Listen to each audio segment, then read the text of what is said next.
L'indice CAC 40 termine la séance sur une note négative. La bourse de Paris avait pourtant démarré la séance en hausse de plus de 2%, mais la tendance s'est inversée dans le sillage de l'effondrement de Wall Street. Parmi les valeurs qui se sont distinguées ce jeudi, on retrouve Airbus. L'avionneur a dévoilé pour le premier trimestre un résultat opérationnel ajusté en progression de 82% à 1,26 milliard d'euros, dépassant les attentes. Le groupe a confirmé ses perspectives pour l'exercice en cours. En outre, Airbus prévoit d'augmenter à horizon 2025 la cadence de production mensuelle de son modèle A320 à 75.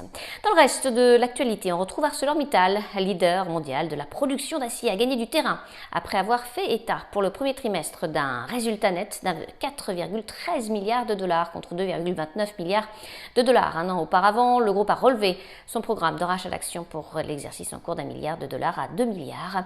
La société prévoit un léger repli de la consommation mondiale d'acier pour 2022.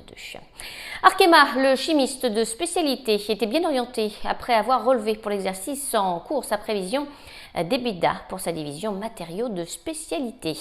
Legrand, le spécialiste des infrastructures électriques, a enregistré pour le premier trimestre un résultat net en hausse de 13,3% à 258,3 millions d'euros. Le groupe prévoit pour l'exercice en cours une croissance organique de son chiffre d'affaires comprise entre 3 et 7%.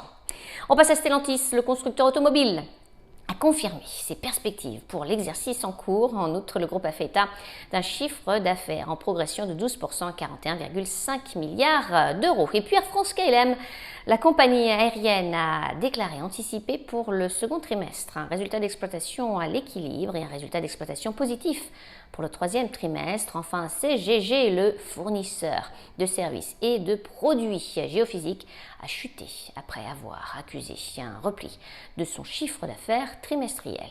À New York, Sabrina Cagliosi pour Trading Central. Je vous souhaite une très belle fin de journée à tous. À demain.